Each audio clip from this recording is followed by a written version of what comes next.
Okay, so now on, let's look at some public API endpoints of the Binance API.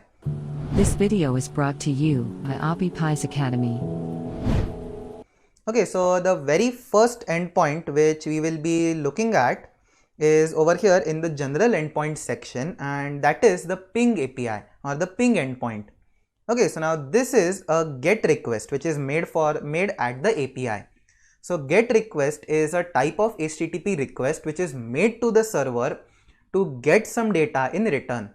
Then we have another different type of request which is the POST request. So POST request is made to send some particular data to the server which can then be stored inside its database or then be acted upon. Okay, so in this particular case we are making a GET request, and this is to the /API/v1/ping target or ping endpoint.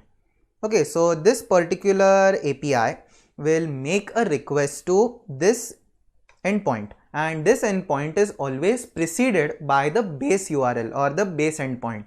So the entire URL will be api.binance.com, which was the initial endpoint which we had seen in the previous lecture, and then we have /API/v1/ping.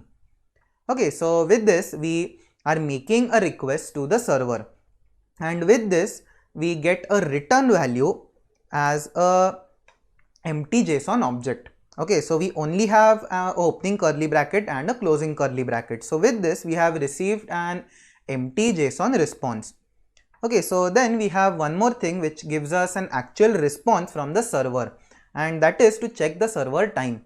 So this particular API is /API/v1/time.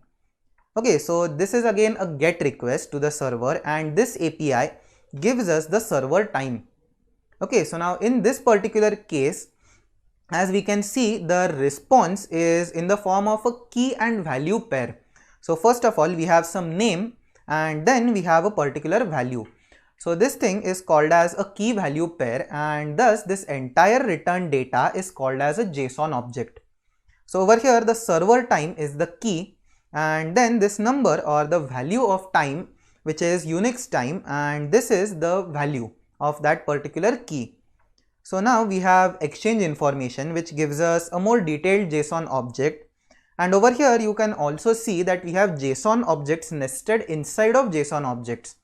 So we have symbol, which is the key, and then for the value of symbols, now we have again a sub JSON object, and this JSON object again has key value pairs. Okay, so now with this let's look at some more requests where we also pass in some initial information.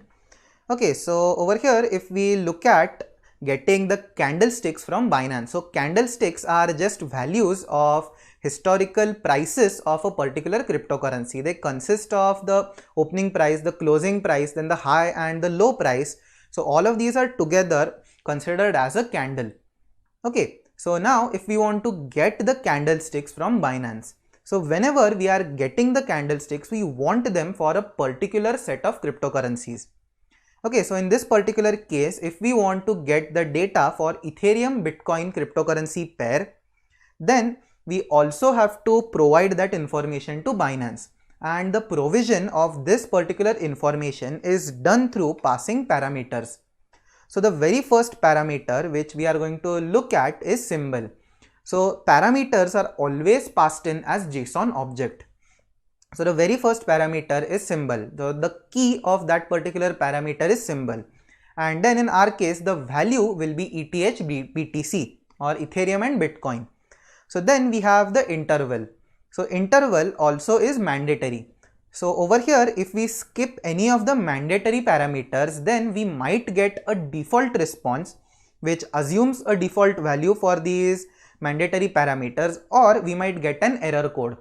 So right now we have to provide all of the mandatory variables. So the first one is a symbol and the second one is an interval. So if we scroll up, then for the interval we have been given some sample values. So over here we have 1M, 3M, which stands for 1 minute, 3 minute, then we have 1 hour, 2 hour, 4 hour, then we have 12 hours, then we have 1 day, 3 day, 1 week and 1 month. So similarly all of these candlesticks data can be obtained by giving out these particular parameters. So now I guess this is enough of talk and demo of what APIs actually are, but let's do a quick revision of what we have seen up till now. So first of all, we have API which are being compared to a very friendly waiter. So now API connects the user to a server. Similarly, a waiter connects a user to the kitchen. So now whenever we want to place a particular order, we need to know what a recipe is called. So that particular recipe name is given inside the menu card. So similarly, we have a documentation for our particular API. And then whenever we look at the documentation, we know the exact name of that particular recipe. So in this particular case, we know the exact name of the endpoint of which the API is using currently.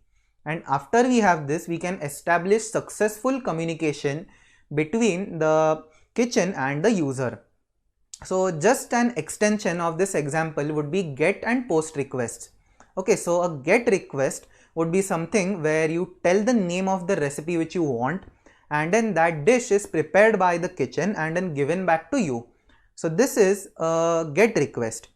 Post request would be something where you pay the bill. So you take something and you give it completely to the kitchen, and then you don't expect anything back in return. So the kitchen may also say that payment is successful. So this response in return is expected. But this is the difference between get and post request, where the intention is to get something from the server or the kitchen, and a post request is something where you want to give something to the server and the kitchen. So usually whenever we upload something onto any social media site, we make a post request. Okay, so that is pretty much it, and enough talk about what APIs are. From the next lecture onwards, let's focus and download a tool called Postman, which we'll be using to make requests to such APIs.